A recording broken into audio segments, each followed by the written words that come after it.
이 시간에는 더위가 더 위로라는 주제를 가지고 주의 말씀을 함께 듣도록 하겠습니다.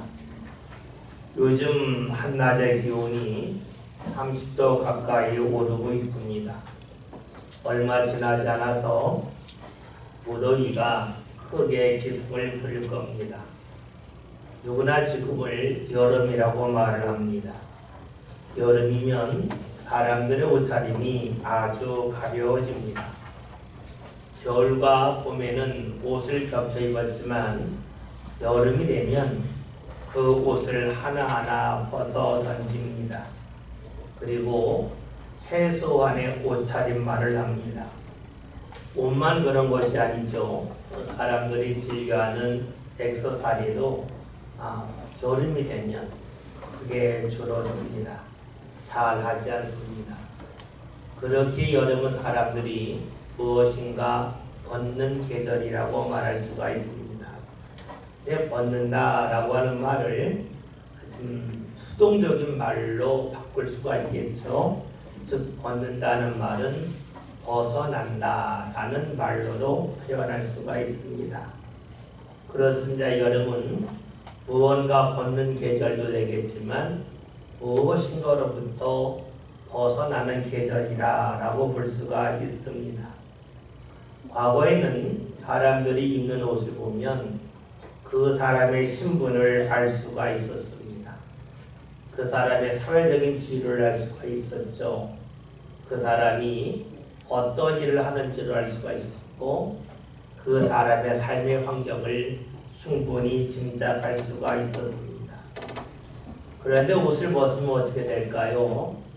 그 사람이 어떤 사회적인 신분인지 지위에 있는지를 알 수가 없습니다. 여러분 그래요. 우리가 옷을 벗으면 우리가 입고 있는 옷에서 환경에서 벗어나면 우리의 삶은 모두가 다 비슷비슷합니다. 그래서 우리가 이 여름이라는 계절, 무언가 벗어나는 계절, 이 계절을 맞이해서 여름은 우리가 무언가 벗어날 수 있겠다 하는 생각을 다시 한번 해볼 수가 있습니다. 만약에 우리가 옷을 벗듯이 우리의 환경에서 무언가 생각하는 것을 벗어버린다면 좋겠지만 벗어버리지 못한다면 어떻게 될까요?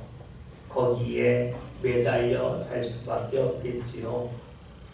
지난 3월 17일에 경주에 있는 솔고미술관에서 박대성 화백이라는 분이 서화 조홍하나라는 주제를 가지고 전시를 열었습니다.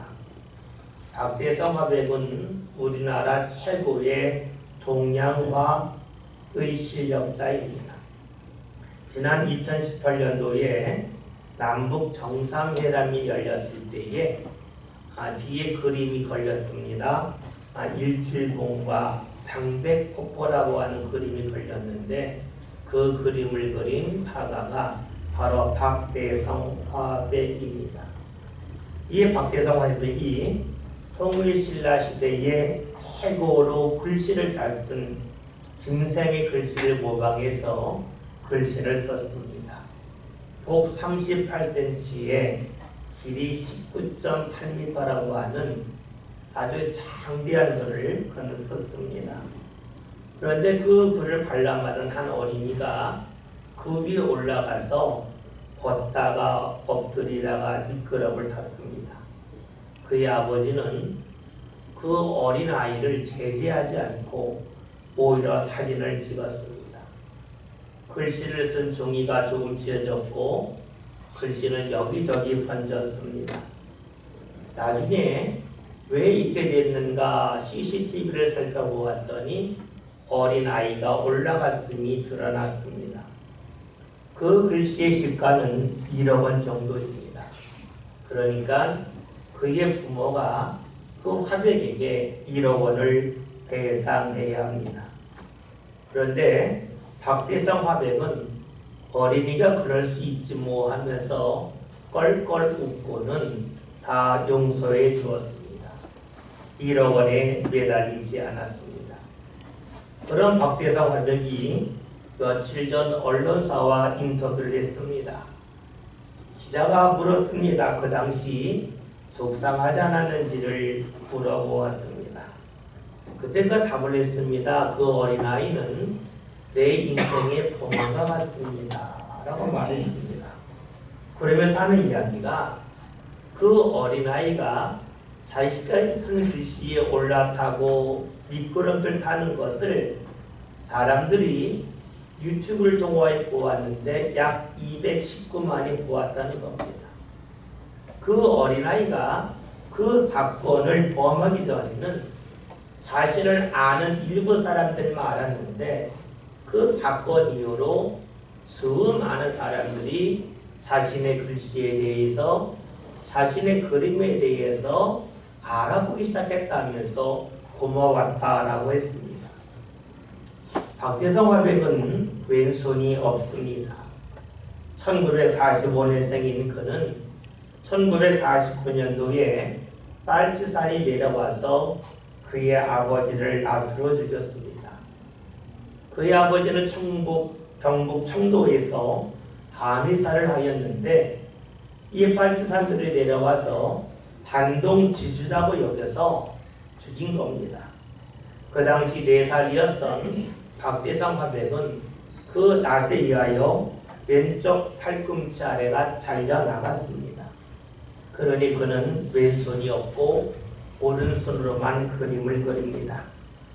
독실한 기독교 신자인 그에게 한 팔이 없어서 힘들지 않냐라고 물었습니다. 그러자 그가 이렇게 말합니다. 몸이 불편한 것은 제 인생의 큰 보너스입니다. 몸이 불편하기 때문에 게으름을 피울 수도 없었고 이 세상을 치열하게 고민하며 살아왔습니다. 그러다 보았더니 남이 듣지 않는 것, 남이 생각하지 않는 것을 보고 생각하게 되었습니다. 그리고 나는 장애가 중증일수록 하나님이 그 사람을 더 사랑하신다고 믿습니다. 라고 고백을 했습니다. 그의 인터뷰를 보면서 저는 그가 1억 원을 배상받을 수 있는데 배상받지 않고 거기서 벗어난 것은 이미 그 전에 그가 자신의 몸에 있는 장애에서 벗어난 결과임을 알게 되었습니다. 여러분 그러합니다.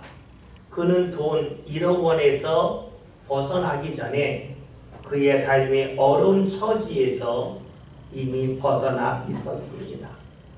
그러니 그의 인생은 여름이라고 말할 수가 있겠죠. 여름의 더위로 인하여 우리가 옷을 벗어버리고 액세서리를 몸에서 떼어내듯이 그의 삶은 물질에서 벗어나 있었습니다. 그리고 자신의 몸에 장애가 있는 어려움에서도 벗어나 있었습니다. 신앙은 하나님을 만나는 겁니다. 하나님을 만날 때 일어나는 일이 무엇인가요? 그것은 자신의 자리와 환경에 매달리지 아니한다는 것입니다. 왜냐하면 자신의 환경과 자신의 자리보다 하나님이 더욱 중요함을 믿는 것이 신앙이기 때문이지요. 그러기에 신앙을 계절로 말하면 여름이라고 말할 수가 있습니다. 여름에 우리가 옷을 벗어버리듯이 신앙의 사람은 하나님을 만나면서 자신의 생각을 벗어버리고 또한 자신의 환경에 치우쳤던 생각에서 벗어나기 때문입니다.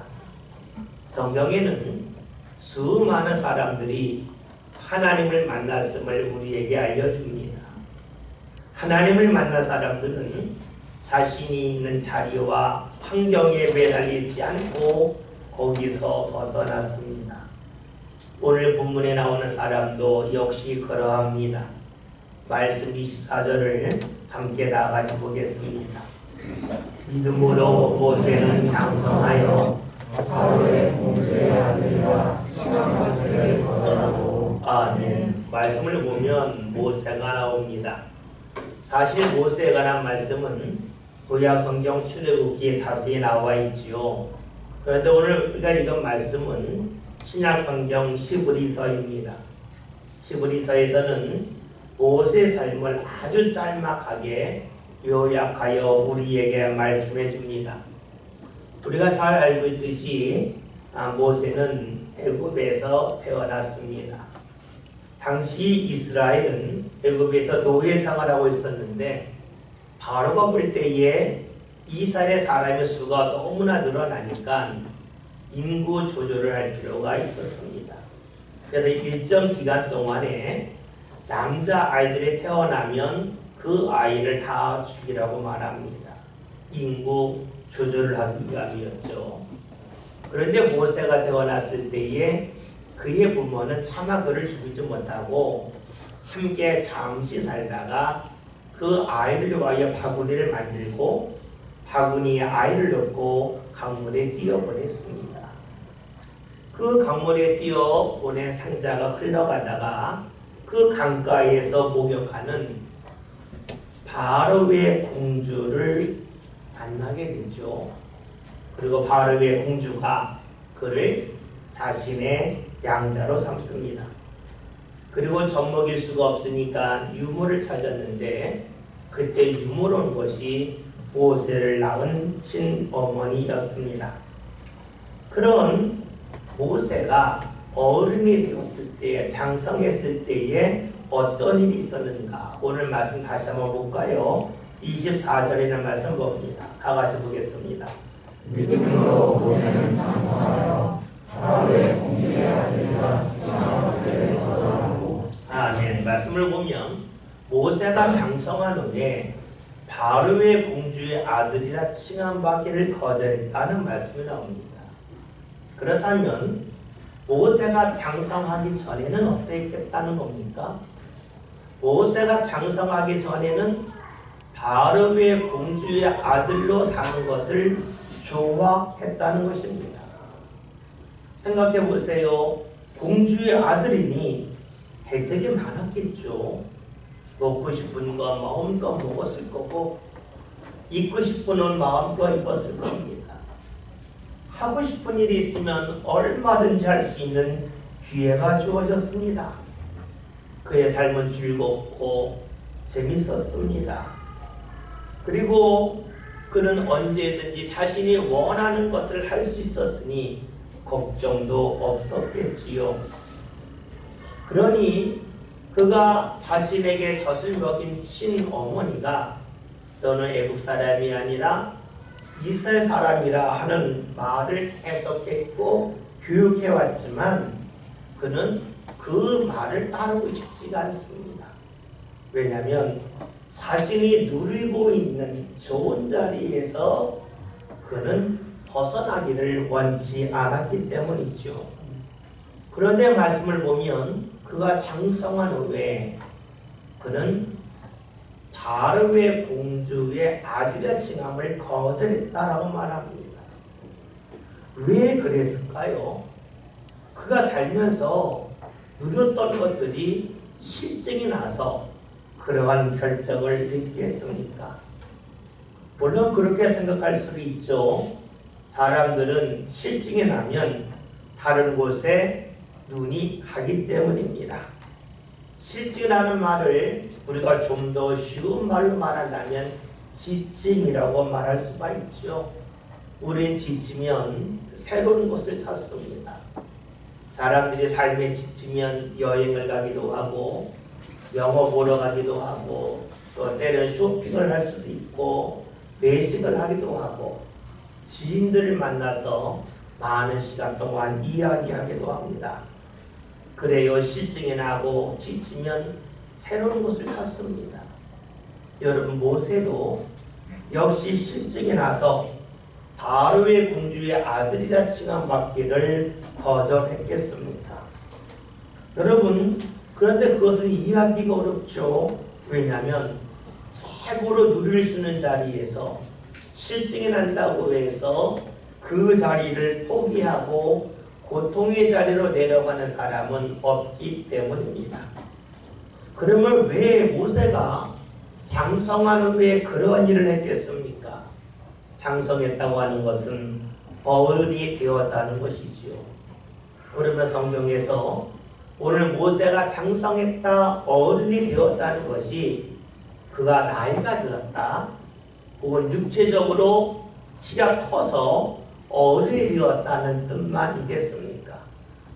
물론 그런 뜻도 되겠지만 우리가 이 말씀을 통하여 알 수 있는 것은 모세가 장성했다고 하는 것은 어렸을 때 들었던 믿음이 성장했다라고 보는 것이 더 나을 겁니다. 믿음이 자랐더니 어떻게 될까요? 자기가 좋아했던 자리에서 벗어나게 되더라 하는 것입니다.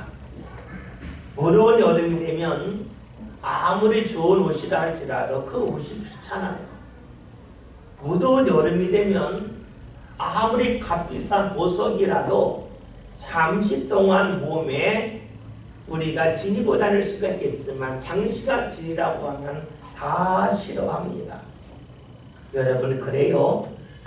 여름이면 우리는 무언가를 벗어버립니다. 모세 역시 그럽니다.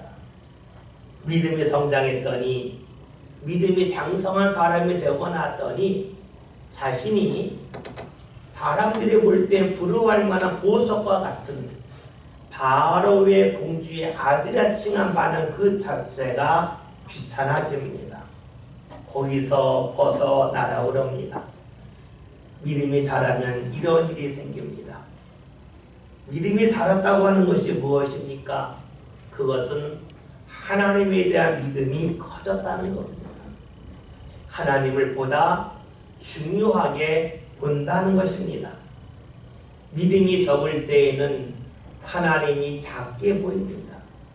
그러나 믿음이 커지면 하나님의 것이, 하나님의 말씀이, 하나님의 일이 크게 보입니다. 그러니까 모세가 장성하기 전에, 즉 믿음이 커지기 전에는 어머니에게 들었던 말씀들이 다 작게 여겨졌지만 그의 믿음이 자라고 났더니 어머니를 통하여 들었던 말씀이 크게 다가왔다는 것이지요. 예수님이 천국에 관한 비유의 말씀을 해주신 것 중에 하나가 마태복음 13장에 나와 있는 밭의 감추인 보화에 관한 말씀입니다. 어떤 사람이 다른 사람의 밭에서 소작농으로 일하다가 밭에 감추인 보화를 발견합니다. 그는 그것을 얻고 싶었습니다. 그 방법은 밭을 사는 거죠. 그래서 자신의 모든 것을 받아서 그 밭을 샀다는 말씀이 있습니다. 여러분 생각해 봅시다. 그가 밭에 있는 보화를 발견하기 전에 자신의 집에 귀하게 여겼던 것들이 있습니다. 어쩌면 집에 계속 내려오는 가구가 있을 수가 있겠죠. 그것이 귀에 있었습니다. 그런데 밭에 감추인 보화를 발견하게 되니까 귀했던 것이 더 이상 귀하지 않습니다. 이 귀한 것을, 자신의 집에 있는 귀한 것을 붙잡다 보면 자신이 발견한 보화를 얻을 수 있는 기회가 사라짐을 알기 때문이지요. 밭을 사고자 하는 결심을 하는 순간부터 자신의 집에 있는 것이 더 이상 귀하게 느껴지지 않습니다. 물건이 낡거나 때로는 물건이 깨졌기 때문이 아닙니다. 물건은 똑같습니다. 그런데 밭에 감추이는 보화를 발견한 순간부터 같은 것이지만 더 이상 귀하게 보이지 않습니다.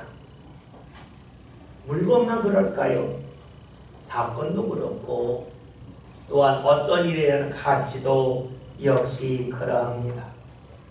그러기에 밭에 감추인 보화에 관한 말씀은 보화를 발견하기 전과 보화를 발견한 후에 그의 삶의 가치가 달라졌다고 말할 수가 있습니다. 보는 눈이 달라진 것입니다. 보는 눈이 달라지니까 매달렸던 것에 대하여 더 이상 매달리지 아니합니다. 모세가 그러합니다. 바로의 공주의 아들은 분명 좋은 자리입니다. 그 자리에 있다고 하는 것은 복된 일입니다. 그러나 그가 믿음이 자랐습니다. 하나님을 더욱더 가까이 했습니다. 그러면서 그가 보는 눈이 달라졌습니다. 같은 것을 보지만 그것에 대한 평가가 달라지는 것이지요. 박대성 화백에 쓴 글씨가 있습니다. 어린아이가 볼 때에는 미끄럼틀일 뿐입니다. 헤엄치고 기어다니기 좋은 것처럼 보입니다. 그러나 글씨에 눈을 뜬 사람은 그 글씨가 얼마나 가치인 줄 알아서 그렇게 하지 않겠죠. 신앙도 그렇습니다. 어렸을 때부터 모세가 교육을 받았지만 그 들은 말씀이 삶이 되기까지는 시간이 필요했습니다. 그래서 성경에는 말씀하고 있죠. 모세가 장성한 후에 달라졌음을 말씀해주고 있습니다. 여러분, 그래요? 우리 삶 가운데로 중요한 것이 있지만 이 중요한 것을 중요한 것으로 깨닫기까지는 시간이 필요합니다. 오늘 우리가 말씀을 들었지만 그 말씀이 실제로 내 삶 가운데 이것이 중요하고 이를 통하여 내 삶이 달라진다고 하는 것을 실제로 느끼고 깨닫기까지는 시간이 필요합니다. 모세가 장성한 후에 그가 달라졌던 것처럼 우리의 믿음도 장성해지면 장성해질수록 달라지는 것이 늘어나겠지요. 그러면 모세가 믿음이 자라면서 새롭게 본 것이 무엇일까요? 오늘 말씀 25절을 다 같이 함께 봅니다. 말씀 봅니다. 우리가 하나님의 백성과 함께 하나님께 잠시 지하에 나를 믿는 것보다 더 좋아하고. 아멘. 말씀을 보면 하나님의 백성과 함께라는 말씀이 나옵니다. 여기서 하나님의 백성은 누구일까요? 당시에 모세가 본 이스라엘 사람들입니다. 이스라엘 사람들은 당시에 어떤 일을 했습니까? 그들은 애굽의 노예였습니다. 노예인데 모세가 믿음이 자라고 났더니 그들이 노예로 보이지 않고 하나님의 백성으로 보였다는 겁니다.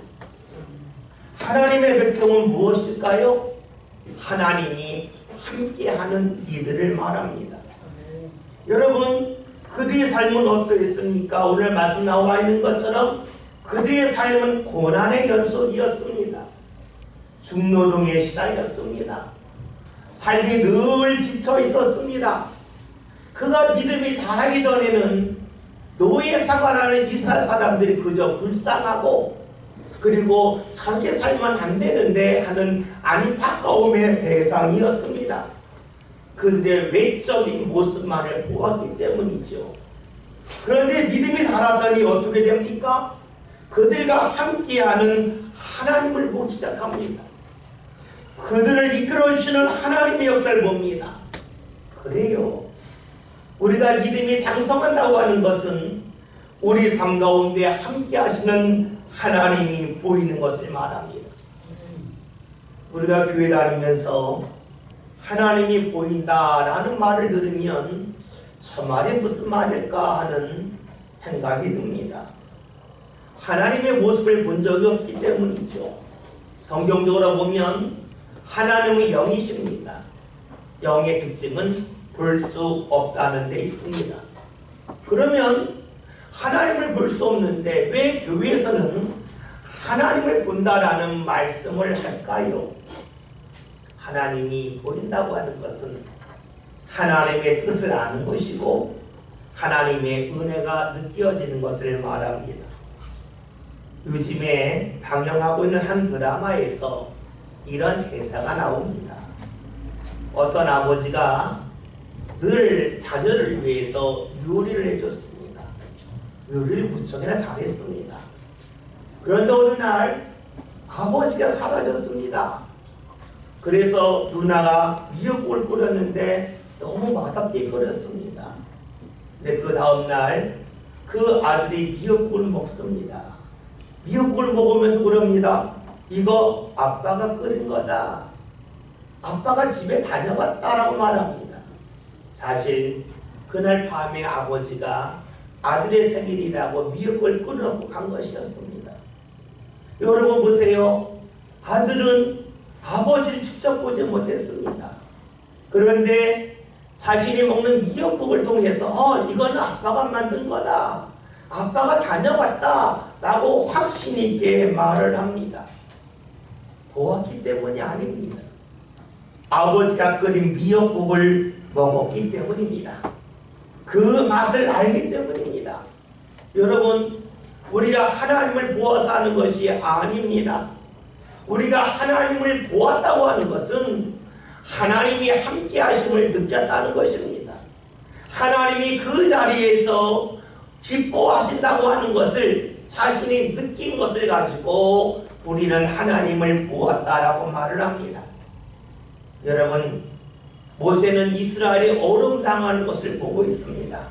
그러나 그 어려움 속에서 하나님이 함께 하심을 보고 있습니다. 믿음이 성장하기 전, 장성하기 전에는 보이지 않았습니다. 눈에 보이는 현상만을 보았습니다. 힘들고 고통스러운 것만을 보았습니다. 그런데 그가 믿음으로 장성하게 되니까 땅만 보지 않습니다. 땅에서 더 위로 그의 눈길이 올라갑니다. 그러면서 하나님을 봅니다. 그러기에 그는 이스라엘 백성이 아니라 하나님의 백성을 보게 됩니다. 다른 사람들은 노예로 보는 이스라엘 백성이 믿음이 장성한 모세에게는 하나님의 백성으로 보였습니다. 이런 일은 모세에게만 일어나는 것은 아닙니다. 오늘 우리에게도 믿음이 장성하면 지금까지 보았던 것이 다르게 보입니다. 우리에게 믿음이 장성하지 않을 때에는 자신의 자녀를 내 자녀라고 말합니다. 그러나 믿음이 장성하면 하나님이 내게 주신 자녀라고 말합니다. 내 자녀와 하나님이 내게 주신 자녀의 차이는 분명합니다. 왜냐하면 하나님이 내게 자녀를 주셨다고 하는 것은 내 자녀가 우연히 태어난 것이 아니라는 겁니다. 하나님의 인도하심과 하나님의 은혜 가운데 태어났다는 것입니다.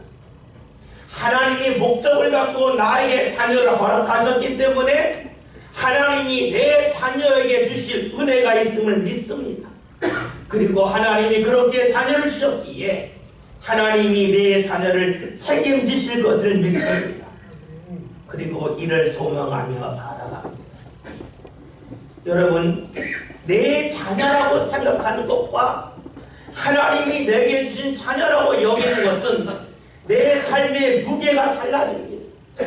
내가 모든 것을 하겠다는 것이 아니라 하나님의 인도를 받겠다고 하는 그 믿음 속으로 우리는 들어가기 때문이지요. 믿음이 장성하면 달라집니다. 똑같은 걸 보지만 똑같게 보지 않습니다. 이스라엘 백성을 노예로 보지 아니하고 하나님의 백성으로 볼 줄 알았던 모세처럼 오늘 우리들도 믿음이 장성하면 보는 시각이 달라집니다. 그러면서 보이지 않던 것들이 하나하나 보이기 시작합니다. 모세가 본 하나님의 백성들이 있는 자리는 편한 자리가 아닙니다. 모세가 있는 자리는 편안한 자리였습니다. 어쩌면 모세가 자신의 자리를 지키고 싶은 마음대로 들었을 겁니다. 왜냐하면 하나님의 백성이 있는 자리는 힘든 자리이기 때문입니다. 그러나 모세는 믿음이 장성하니까 자신이 더 좋은 자리로 가야지 하는 것이 아니라 하나님이 함께 하신 자리를 향하여 발걸음을 옮겨갑니다. 사실 모세는 이로부터 죽을 때까지 바로의 궁보다 더 화려한 곳에 살지 못했습니다. 더 힘들게 살았습니다. 그러나 그는 몸은 불편하였지만 하나님의 이끄심을 계속해서 보며 살았습니다. 이렇게 하나님의 백성을 보았던 모세, 믿음이 장성하면서 하나님의 이끄심을 보았던 모세는 하나님의 이끄심을 어느 한순간만이 아닌 계속해서 그의 삶을 마칠 때까지 보게 됩니다. 오늘 말씀을 볼까요? 26절을 다 같이 봅니다. 말씀 봅니다. 그리스도를 위하여 받는 수모를 애굽의 모든 부하보다 더 큰 재물로 여겼으니 이는 상 주심을 바라보리라. 아멘. 우리가 먼저 볼 것은 26절 맨 마지막입니다. 모세는 하나님의 상 주심을 볼 줄 알았습니다. 그러나 우리가 26절 말씀을 읽으면서 좀 의아스러운 것이 있습니다. 그 말씀인즉 그리스도를 위하여 받는 수모라는 말씀입니다. 모세가 역사적으로 언제 있었는가 학자들의 연구에 의하면 기원전 약 1350년에서 1400년경에 활동했다고 합니다. 그리고 예수님은 모세가 출애굽한 것보다 약 1300년 뒤에 태어났습니다. 그렇기 때문에 이 말씀은 사실은 논리적으로 맞을 수가 없습니다. 그래서 성경에서는 모세가 자신보다 1300년 후에 이 세상에 오신 예수님을 보았다고 말씀하니까 우리가 이해하기가 어렵겠죠. 그런데 우리가 26절에는 말씀은 25절과 함께 보아야 됩니다. 25절의 말씀을 다시 한번 볼까요? 같이 읽습니다. 우리가 하나님의 백성과 함께 하나님 받기를 잠시 제약의 나를 이루는 것보다 더 좋아하고. 아멘. 말씀을 보면 25절에서 하나님의 백성과 함께 고난받는다는 말씀이 있습니다. 26절에서는 그리스도를 위해 받는 수모 고난에 관하여 말씀하고 있습니다. 같은 맥락으로 볼 수가 있겠죠. 그렇다면 그리스도이신 예수님을 위하여 수모당한다, 고난당한다고 하는 것은 무엇을 말할까요? 그것은 하나님의 백성들을 위하여 고난받는다는 겁니다. 다시 말하면 하나님께서 일하시는 자리, 하나님이 원하시는 자리에서 고난받는 그 자체가 그리스도를 위하여 수모받는 것과 같다라고 표현하고 있는 것입니다. 모세는 하나님이 역사하시는 자리에서 수모당하고 고난당하는 것을 두려워하지 않았습니다. 하나님의 것을 성경에서도 바로의 재물이라고 표현하고 있죠. 세상의 귀한 것, 여기에 매달리지 않았다는 것입니다. 믿음이 장성하면 하나님에게 초점을 맞춥니다. 하나님의 것을 보게 됩니다. 하나님의 것을 보게 되면서 밭에 감추인 보화를 발견한 사람이 자신이 귀히 여겼던 자신의 집에 있는 것들을 하나하나 버려나가듯이 우리도 그렇게 할 수가 있겠죠. 이런 길을 걸어간 최고점에는 예수님이 계십니다. 예수님은 하나님의 뜻을 아셨습니다. 이를 위해서 예수님은 자신이 누릴 것을 다 포기하셨죠. 우리가 잘 알고 있는 빌립보서 2장이라는 말씀대로 한다면 하나님과 같은 분이지만 그 하늘의 것을 다 비우시고 이 땅에 내려오셨습니다. 이 땅에 내려오셨을 때에 많은 사람들이 예수님을 왕으로 삼고자 했지만 이마저도 예수님은 거절하셨습니다. 예수님이 겟세마네 동산에서 기도하고 오셨을 때에 대제사장의 무리가 예수님을 잡으러 왔습니다. 예수님의 제자는 칼을 뽑고 항거를 했습니다. 이때 예수님은 칼을 도로 집어넣으라고 그러죠. 그러면서 말씀하십니다. 내가 지금 기도하고 명하면 하늘에서 12군단에 되는 천사들이 내려올 수가 있는데 나는 그를 구하지 않겠다 라고 말씀하셨습니다. 하나님의 뜻을 아셨기 때문입니다. 십자가에 달리셨을 때에 수많은 사람들이 이야기합니다. 네가 하나님의 아들이면 내려와 봐라. 조롱합니다. 인격적인 모독을 당했습니다. 그러나 예수님은 내려올 수 있음에도 불구하고 내려오지 않고 다 수모를 덮으셨습니다. 왜 그러셨을까요? 이 세상에서 얻을 수 있는 상과 누릴 수 있는 것보다 하나님께서 허락하신 것이 더욱 귀함을 보셨고 아셨기 때문입니다. 그런 예수님에게 하나님께서는 예수님을 십자가의 죽음의 자리에서 생명의 부활의 자리로 이끌어 주셨습니다. 이런 예수님에 관하여 빌립보서 2장에서는 이렇게 말씀합니다. 이러므로 하나님이 그를 지극히 높여 모든 이름 위에 뛰어난 이름을 주사 하늘에 있는 자들과 땅에 있는 자들과 땅 아래 있는 자들로 모든 무릎을 예수의 이름에 꿇게 하시고 모든 입으로 예수 그리스도를 주로 하시나요 하나님 아버지께 영광을 돌리게 하셨느니라. 여러분 그렇습니다. 예수님은 하나님을 알았습니다. 하나님이 허락하시는 하나님이 이끄시는 귀한 상을 보았습니다. 그러기에 이 세상에서의 귀한 것들을 과감히 내려놓을 수가 있었습니다. 오늘 말씀 제목이 더위가 더 위로입니다. 더위가 즉 여름이 우리의 삶 가운데 모든 것을 벗어버리게 합니다. 오늘 우리의 믿음이 자라면 자랄수록 더위 속에서 우리가 옷을 벗어버리고 악사슬을 띄어내듯이 우리의 믿음이 장성하면 장성할수록 내가 주장했던 것들을 하나하나 벗어버리게 합니다. 그럴 때 하나님은 어떡하십니까?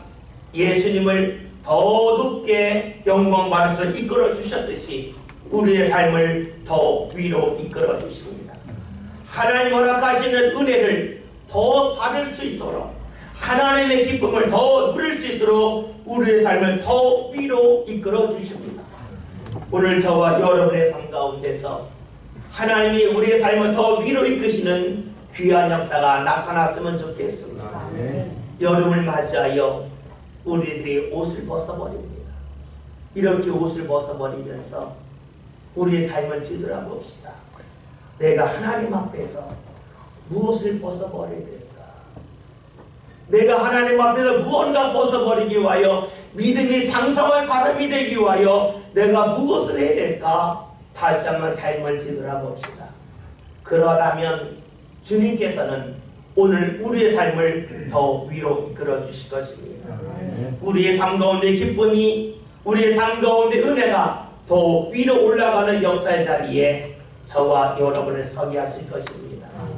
여름을 맞이하여 더 위가 우리로 하여금 신앙을 더 위로 이끄는 귀한 역사가 저와 여러분의 삶 가운데 가득히 나타날 수 있기를 주님의 이름으로 기원드립니다. 하나님